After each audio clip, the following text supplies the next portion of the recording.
Once upon a time, in the kingdom of Bombaran, there's an old king ruled over the kingdom of Bombaran.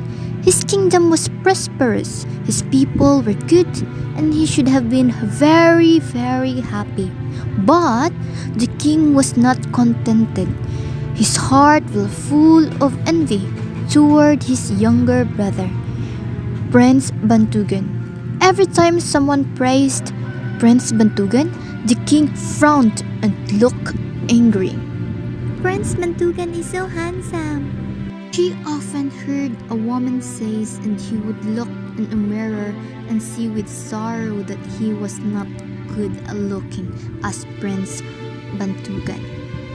Prince Bantugan is so good. The other people said, and the king grew angry because he knew that he was not as good as his brother either.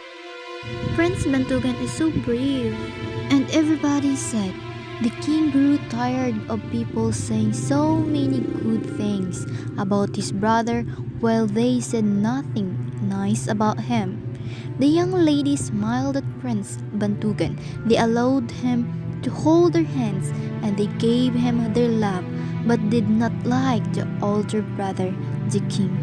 One day, the enemies attacked the kingdom of Bombaran, and Prince Bantugan led his men to defend the country. While he was gone, the evil king plotted against the good prince. He issued a proclamation that no one speak to Prince Bantugan. He added that whoever dared to speak Bantugan would be killed. Soon, Prince Bantugan returned victorious from the battle. To his astonishment, no one met him, no one praised him, and no one even wanted to speak to him. This saddened the good prince. He knew that his brother hated him, so he decided to leave Bombaran. He preferred to live in other countries and to travel to far lands and forget about his unkind brother.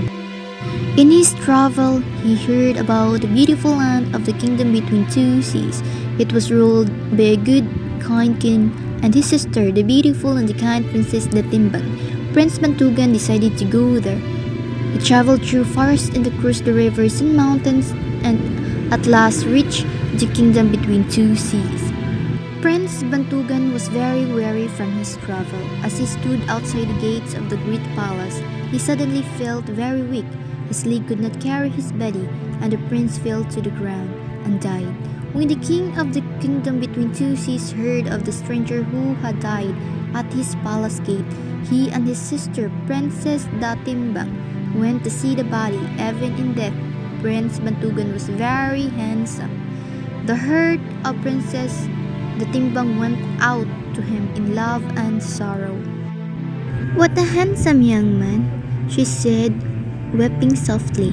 I wish you could have spoken to him before he died. I am sure he was as good as he was handsome.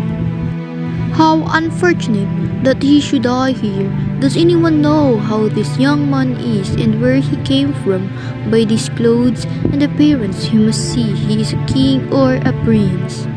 No one knows who the stranger young man is. The king ordered his body to be brought into the palace.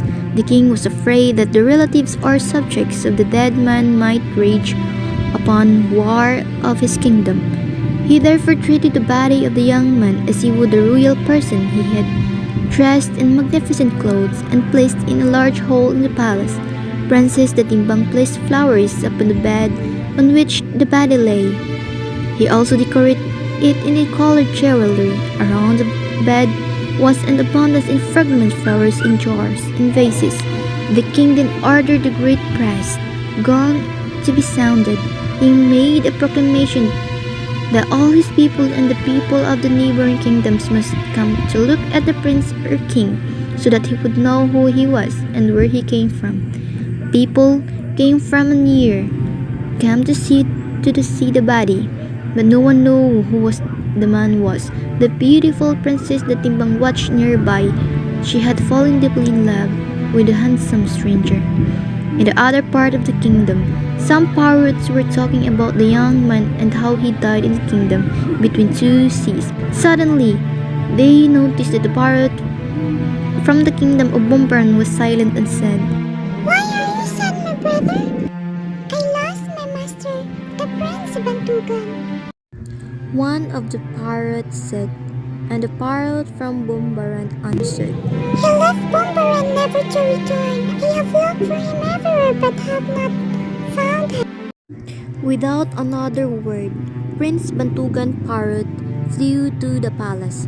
He saw his master body and shrieked in grief.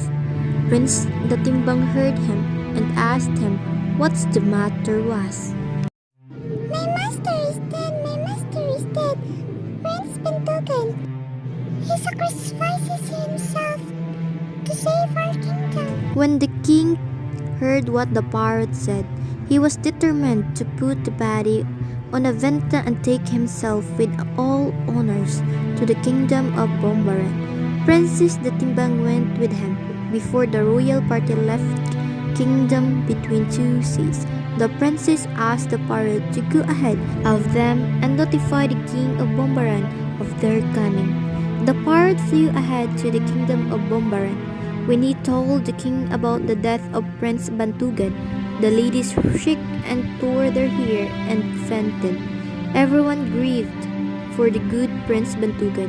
Even the king, his brother, was stricken with remorse and pain.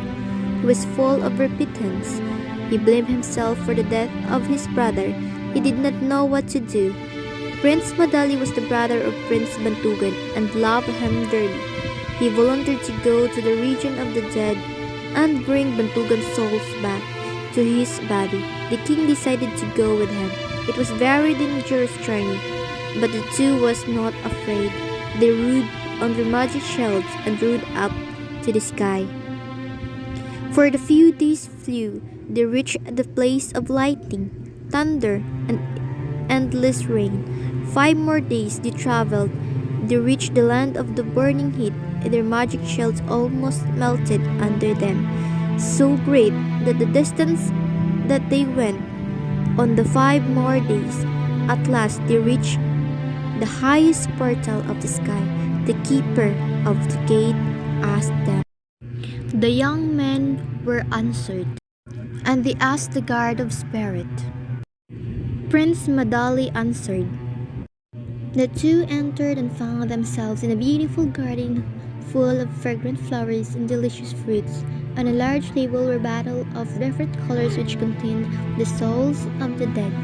The two tricked the angel of death to go out for a minute. As soon as the angel was out of the room, Prince Madali whispered softly. From the large blue bottle near them, the voice of Prince Bantugan answered. Prince Madali seized the bottle away from the young men, flew back to earth.